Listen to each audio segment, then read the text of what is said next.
This is Going Underground. I'm Afshin Rattansi. 3 times a week, we're bringing you the stories that really matter in the United Kingdom, for those of you wishing to question more. In today's show, we left Afghanistan, but Cameron hosting this week's London Afghanistan conference shows we're still involved. Are we keeping our options open for more war? And we speak to Steve Furst, the villain of the new musical made in Dagenham, about the women of the past who affected the children of the future. Plus, that's fracked up. The only shale gas well in the UK has already failed. All this and more on today's Going Underground. The world's top cancer specialists are gathering in Australia for the World Cancer Congress. It's a bonanza for multi-billion-pound multinational pharmaceutical companies like Roche. The World Cancer Congress is important to Roche because it is one of those premium events that takes place in the year where we come together and truly discuss policy issues around oncology and cancer control. That was the head of global policy for a company blasted by the National Institute for Clinical Excellence for refusing to make a breast cancer drug affordable on the NHS. But let alone big pharmaceutical companies, what has been the impact of government cuts on cancer care?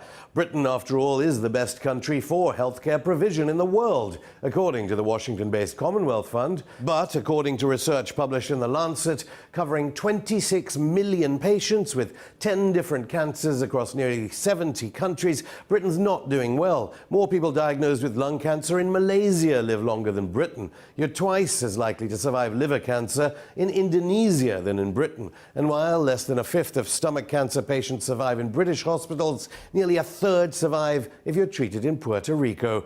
Could it be because government-subsidized private charities are infiltrating our public health system? In England, there are nearly 600 cancer charities competing for a cure to cancer, each duplicating costs. Should cancer research not be carried out by universities, independent of charities, let alone drug companies? This week, Afghan President Ashraf Ghani came to London to meet with David Cameron and US Secretary of State John Kerry.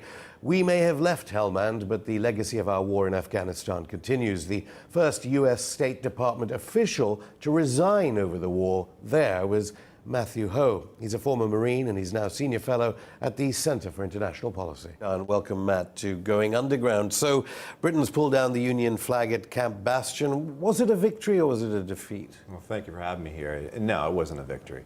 The war in Afghanistan was an abject failure for the United States, for the United Kingdom, for the West.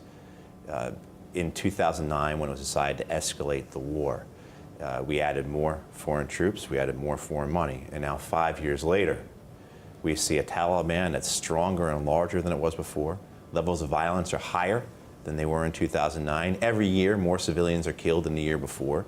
The government is more corrupt than it was before. You had an elections where it was so fraudulent, they had to create a special post so the candidate who finished second wouldn't cause a civil war by leaving the elections process. That wasn't the way it was reported here. Yeah, right. You know, I mean, it was so fraudulent that they can't even release numbers on ballots cast. It was so crooked. So how was the David Cameron and your president able to come on saying, okay, there were problems, but basically it was a job well done? You know, I mean, there's no other way to describe it other than lying. None of the objectives were met as were laid out in 2009 when our countries decided to escalate the war. The only thing that has grown in Afghanistan, besides, in reality, the strength of the Taliban, is the drug industry. Every year there are record amounts of poppy grown, records amount of heroin exported from the country. And that heroin ends up on British That's exactly British right. streets. That's exactly right. So we have, 18,500 British wounded and killed, Yep. British soldiers. What was it actually for? What was the Afghanistan war for? You know, and one thing I want to talk about that make sure your viewers understand with those casualty numbers, that's just the physical wounded. There is a component to this from traumatic brain injuries, which have quite a latency in their development, as well as then the mental wounding that occurs through post-traumatic stress disorder, depression, alcohol abuse, moral injury that will affect your soldiers for the rest of their lives. So that number is minimal in terms of the actual effects of this war. But what was it for?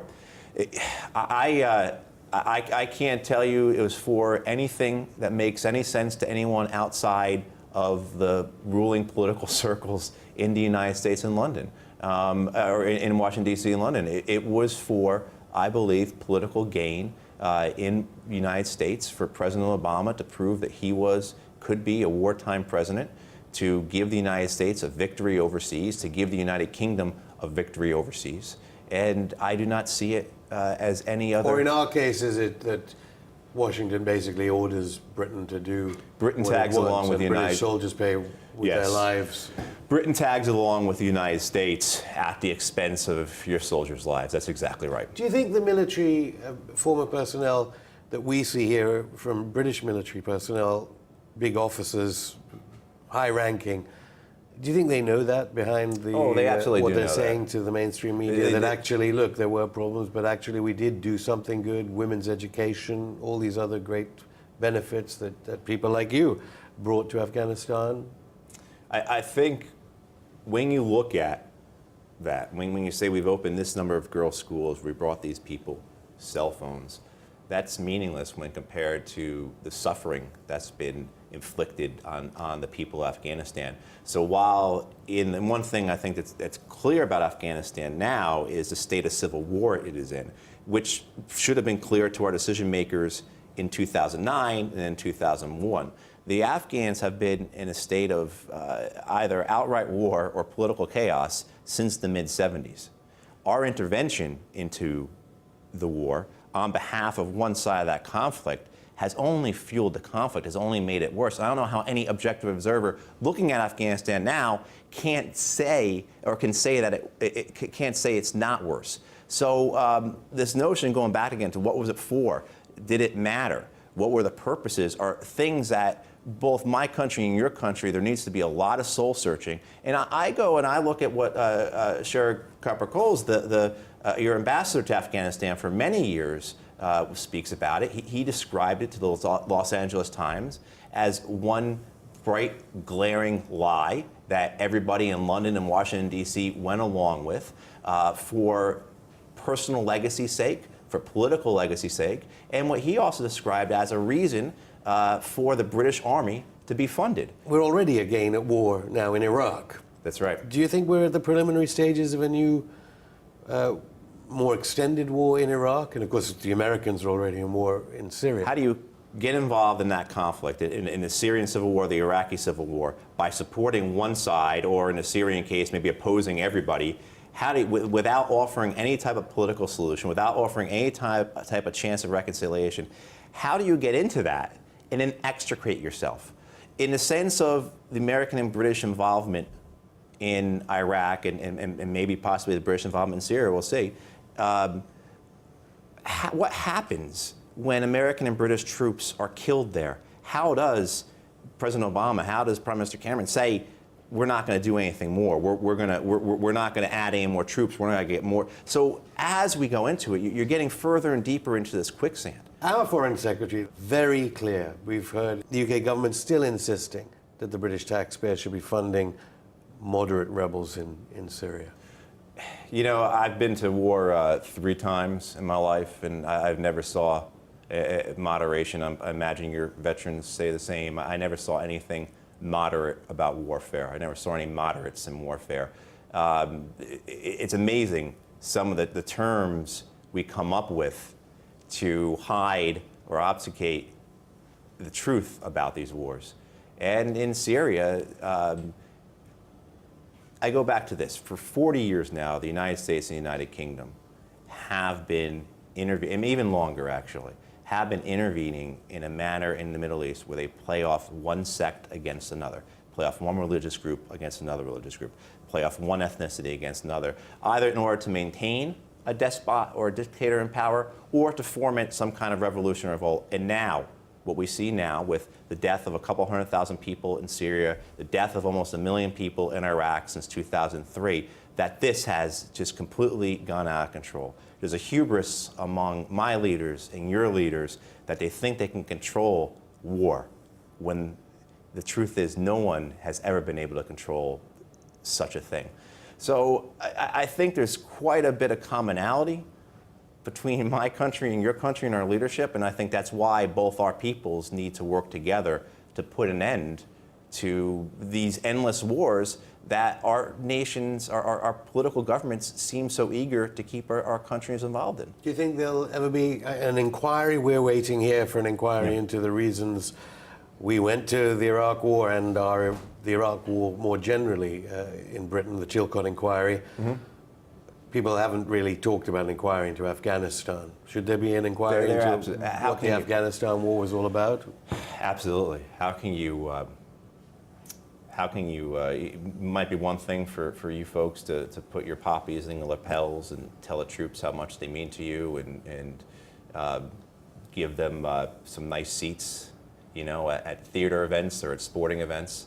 But how can you look the parents look in the face of parents who lost a kid in Afghanistan, and or children who lost their father in Afghanistan, and not have some form of accounting? If we're going to be honest about this, if we really support these men and women, if we really want to make what they did, give them some semblance of the degree of our commitment to them, then we have to ask for an accounting of what happened. Why did they go and lay down their lives? Why did they go and get their legs and arms blown off? Why did they come home to just turn themselves over to alcohol and eventually put a gun in their mouth or hang themselves, let alone the suffering of the Afghan people? How can we as a people, how can we as people who call ourselves good, Christian, compassionate people, say we support the troops, but then not ask for an accounting of the political leaders who made them sacrifice for nothing? Matt Hoh, thank you.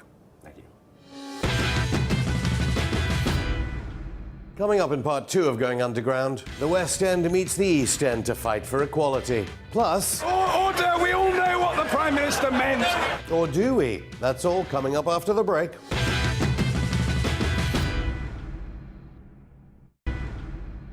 Afghanistan cast a shadow over the House of Commons even before this week's conference. I'm sure the whole House will join me in paying tribute to the British embassy staff who were killed and injured in Kabul following the horrific bomb attack last week. But as with all David Cameron's PMQ preambles about the deaths of UK servicemen and women, things soon return to normal. I would like to highlight something the Shadow Chancellor said this week. He said that he would be tough on the deficit and tough on the causes of the deficit. As he is one of the causes of the deficit, I think we've just found the first ever example of political maso-sadism.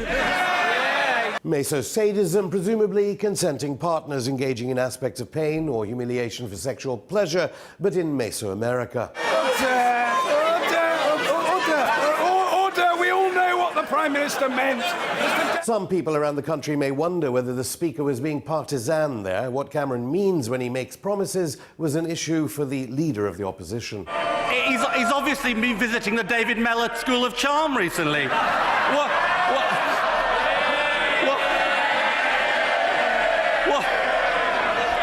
What he ought to be saying, but daren't, is that he made a solemn promise to improve living standards, and he has broken it. Now, what about his biggest promise of all on the deficit? In October 2010, he promised, in 5 years' time, we will have balanced the books. When he said it, did he mean it? I suppose not. But he did want to correct something he said earlier. Let me be clear. Sorry, I meant to say masochism. I'm sorry, Mr. Speaker. Normally,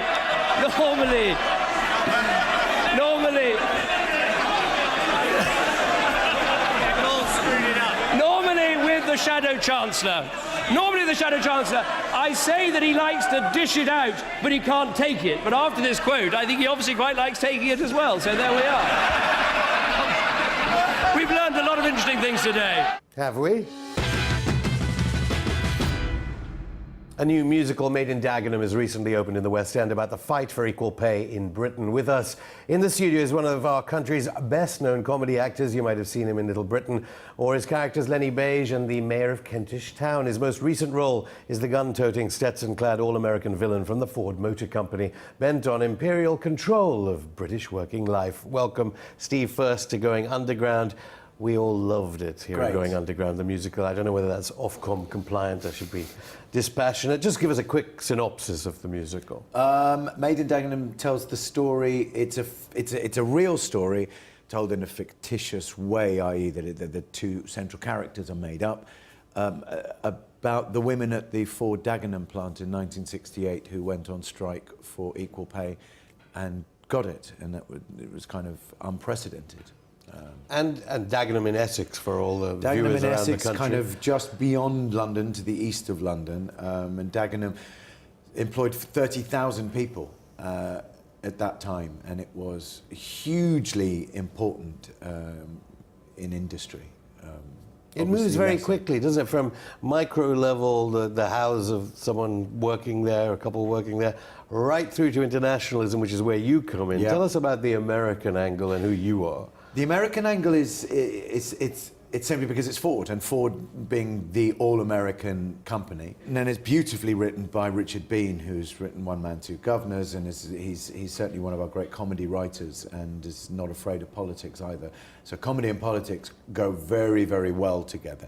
And this is a role, it's a caricature of the bad American, the bad guy. And no, even Americans, we've got American producers involved, and whilst they were a bit like, it's hard to argue against the case of them being slightly imperialistic and heavy-handed. Yeah, but it makes West Side Story look apolitical, I think, more or less. Yeah. And the right-wing critics, because it did get pretty good reviews, but I don't know, behind the scenes from the right-wing press, the Spectator said, hatred of America, they focus on you within the play rather than Gemma Arterton, the star here.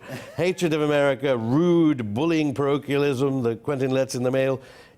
That was less easy entertainment, which I have to say it isn't. You mention not only Vietnam, you mention Iraq in your lyrics. The guy who's playing the Prime Minister, Harold Wilson of the time, it's a caricatured performance of playing a bumbling idiot. And he's got some of the funniest lines in the show. And Barbara Castle, who was the Secretary of State for Trade, it's very much the woman who's wearing the trousers, who's bullying the Prime Minister. A bit mean, given that Harold Wilson famously said no to John F. Kennedy when Vietnam was on. Wilson was quite in fact, I can't think of a British Prime Minister who said no to an American war. However, there's such an affection for the caricatures, and because the reality of Rita and her husband and the girls working in the factory, which is very much the mirror of what happened, is so real that you don't want the rest of it to. It would get too schmaltzy and too kind of heavy-hearted if that's all you saw. Then it would be a play. Then it would be, So I think you need the light and the shade, and you need those kind of. I think of myself as light relief in the show. I think very much light relief. And then there are a couple of little bits of drama in it toward the end when I confront her. But of course, it's not just women's rights and the fight for equal pay. Identity politics is there in most, what would one say, liberal musicals, plays. Class is in this musical in a much more sophisticated way than just they're poor and they're rich. Yeah. I mean, it's but then we've always, as a nation, it's always about class, and it still continues to be about class. With the class definitions have shifted, but we're still, we had a 3-class system, now we've got a 2-class system, and it's more financial. It's not a historical piece in the terms of it, you're viewing it through rose-tinted spectacles and, that only applies to then. You're right, this is still very prescient now. There's a whole thing of, the week we opened the Walmart case, or the Asda case in this country for women fighting for equal rights here, that they weren't being paid as much. And the standing of women's rights in this country have slipped from something like 6th to 26th in 8 years. There are good reasons this musical's resonating, very good reasons. It still speaks volumes and loudly to people. It is that sophisticated. There are even lines about, is it much more sophisticated than most musicals when the Rita character answers and says, no, I'm not a Marxist, I'm a machinist. That's right. Che Guevara. I'm not a Marxist, you don't I'm get Leninist, that I'm a in machinist. normal scripts. No, and that's Richard Bean's genius. He's a very proud working class north of England writer with those kind of old-fashioned sensibilities, and this is a story of working people fighting for their rights, but doing it with a sense of humour, because the banter in those places, and we've had the women who went on strike, and they've made many visits to us both during rehearsal and after performances, and it's lightning quick. It's so fast. It's not always filthy. It's a little bit near the knuckle. It's especially from one of the characters, but it's that sense of camaraderie and belonging and identity, and that that you just don't get in workplaces these days. How do you think a true story about equal pay for men and women isn't that well known in the curriculum, in the education system? I agree. It's funny that I talked to Stephen Woolley, the producer of the film, who's also one of our producers of the musical, and he remembers when he heard that story, and he went, "That's the story I want to tell," because you can't believe that it's not, and it's a British story, and and it is still so apposite. So Well, people popularly know you from roles that aren't that political, it has to be said, but No, I was not at looking all. through this. You ran for Parliament. Tell me about that and whether you're going to run for Parliament again. My alter ego of 20 years is someone called Lenny Beige, who is an entertainer. He's a kind of wig-wearing, tanned, very larger-than-life entertainer. And in 1997, purely for publicity, we stood for Parliament against David Mellor in Putney. And we got 101 votes, which was extraordinary. Better than the Liberal Democrats sometimes. Yeah, pretty much, exactly.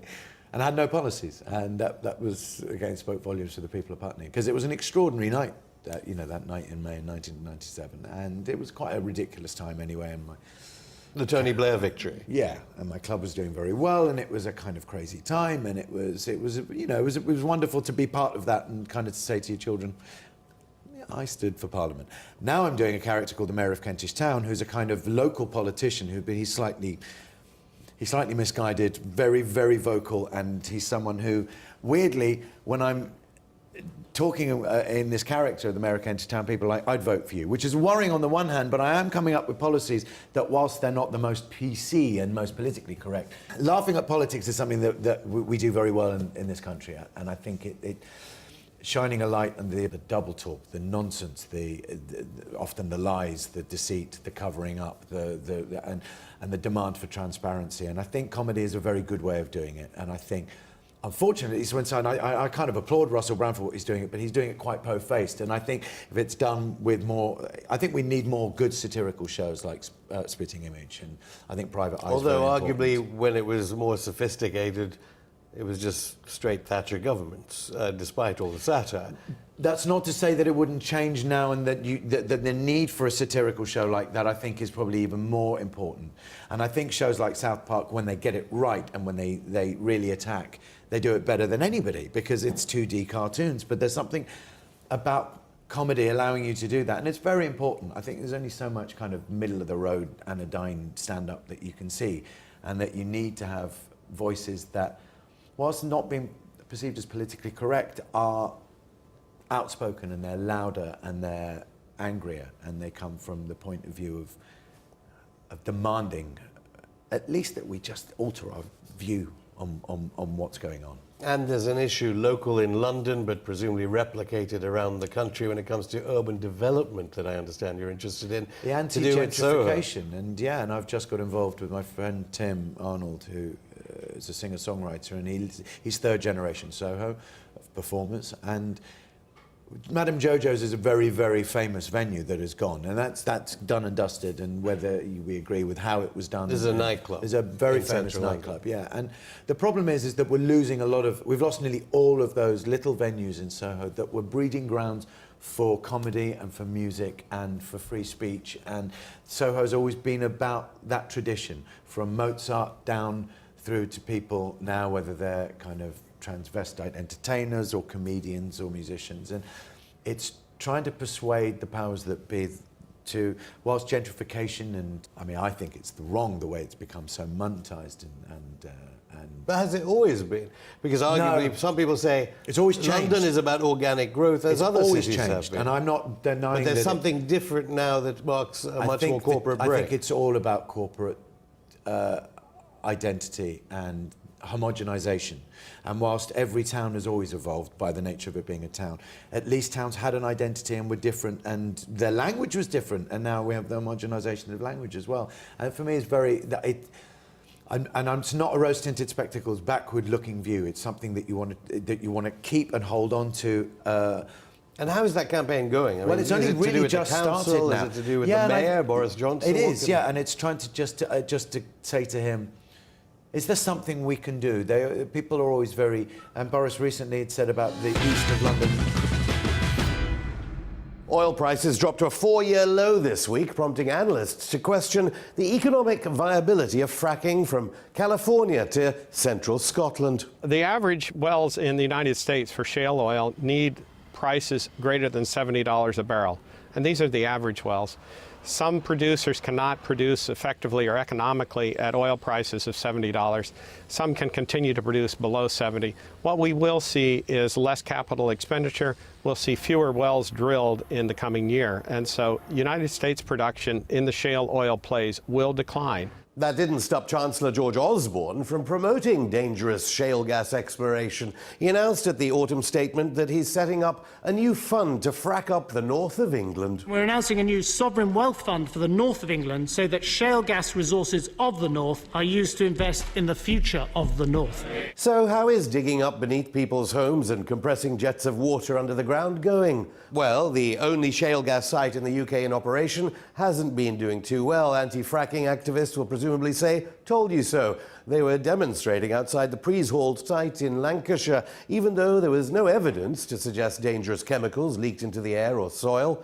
But now a Freedom of Information request has revealed emails between fracking company Cowdriller and the Health and Safety Executive exposing damage and structural failure at the only fracking site in Britain. Priest Hall is no longer operational. It was shut down after 2 earthquakes rocked the place back in 2011. Some scientists blamed shale drilling for the seismic activity. George Osborne doesn't seem to have noticed, let alone a new report by the government's own chief advisor on science policy. Professor Sir Mark Walport has said the dangers of fracking can be likened to asbestos, thalidomide or tobacco. Cowdriller told Going Underground, "The well integrity at Priest Hall is secure, and always has been, since the well was drilled and hydraulically fractured in 2011. The Health and Safety Executive is fully appraised of all the operations at Priest Hall and has inspected the site and has confirmed on several occasions that there has been no failure of well integrity at Priest Hall." It'll be up to the Environment Agency to decide what to do with Cowdriller on Monday, when the deadline passes for its other applications to drill for shale gas in the UK. That's it for today. We're back on Monday with Pulitzer Prize winner Seymour Hersh on lies and corruption on the world stage. In the meantime, connect to us via Twitter, Facebook, SoundCloud and email. See you on Monday.